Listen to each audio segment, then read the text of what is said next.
So guys வணக்கம்.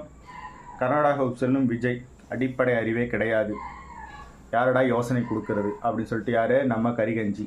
15 வருஷம் deposit வாங்க துப்பு இல்லாத கட்சி, 15 வருஷத்தில் நக்கிட்டு கிடக்கிற கட்சி, 234 டெபாசிட்டே வாங்காத ஒரே கட்சி, 15 வருஷமாக மக்களால் புறக்கணிக்கப்பட்ட ஒரு கட்சியில் உள்ள ஒரு பிரதிநிதி பேசுகிறான்.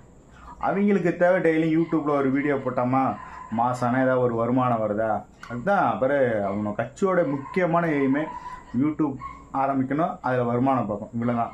ஸோ அதை பார்க்குறதுக்கு ஒரு கூட்டம் வெளிநாட்டிலேருந்து இருக்கானோ, ஸோ அவனும் அதை சப்போர்ட் பண்ணுறானோன்னு வச்சிங்கன்னா. ஸோ நம்ம முதல்வர் கர்நாடகாவுக்கு போகிறதுல இவனுக்கு என்ன பிரச்சனை? நாங்கள் என்ன போய் விஜயலட்சுமியை போய் அழைச்சிட்டு வரோன்னு சொன்னோம்?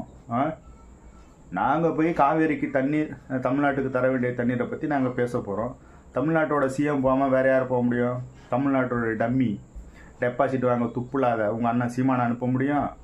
தமிழ்நாட்டோட சிஎம் தான் போக முடியும், மக்கள் பிரதிநிதி தான் போக முடியும். மக்களால் புறக்கணிக்கப்பட்டவன் உங்கள் அண்ணன் சீமானை அனுப்ப முடியும்? அந்த அடிப்படை அறிவு கூட உங்களுக்கு இல்லை. நீங்கள் வீடியோ போட்டு நம்ம சிஎம்க்கு அடிப்படை அறிவு இல்லைங்கிறீங்க. அப்போ தமிழ்நாடு சிஎம் போகாமல் வேறு யார் போக முடியும்? டம்மி உங்கள் அண்ணன் டம்மி பீஸ் இருக்காப்லே சீமான், டைரக்டர் சீமான். டைரக்டர்லேயும் ஒன்றும் பிடுங்கலை, அவன் எடுத்த படம் எதுவும் விளங்கலை. என்ன விளங்கலான்னு சொன்னிட்டு இங்கே அரசியலை ஒரு வியாபாரமாக வச்சுக்கிட்டு இன்றைக்கி நல்லா சொகுசு வாழ்க்கை ஜகன்னு இருக்காப்புல. அப்படியே என்ன அவன் டைரக்டராக இருக்கும்போது அவனுடைய சொத்து மதிப்பு என்ன, அரசியலுக்கு வந்ததுக்கப்புறம் அவனோட சொத்து மதிப்பு என்னன்னு பார்த்தாலே தெரிஞ்சிடும் எந்த அளவுக்கு ஒரு உண்மையான அரசியல்வாதி, அரசியல் வியாபாரி அப்படிங்கிறத. ஓகேவா? ஸோ அதனால் சிஎம் போகிறாரு அப்படின்னா சிஎம் தான் போக முடியும்.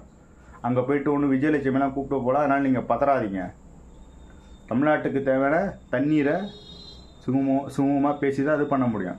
உங்கள் அண்ணன் சொன்னானே எப்படி, நான்லாம் முதலமைச்சரானு வச்சுக்கோங்க, கர்நாடக முதல்வரை கூப்பிட்டு வீட்டில் அழைச்சி சாப்பாடு கொடுத்து நொட்டி தள்ளிடும்னு சொன்னானே, அதுக்கு என்ன பண்ணீங்க? அது அப்போலாம் உட்காந்து கீழே கை தட்டிட்டு உட்காந்தீங்க. ஏண்டா முட்டாள், நான் முட்டாள் கட்சி. தமிழ்நாட்டிலே ஒரு முட்டாள் கூட்டத்தை உருவாக்கி வச்சுருக்காங்க உங்கள் அண்ணன்.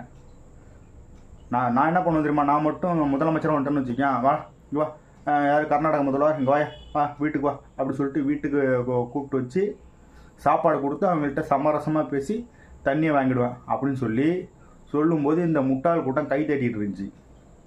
இன்றைக்கி நம்ம சிஎம் தளபதி கர்நாடகா போகிறோன்னா யாரா இந்த அறிவெல்லாம் என்னது இந்த ஐடியாலாம் கொடுக்குறது அப்படிங்கிற மாதிரி கேட்குறான்.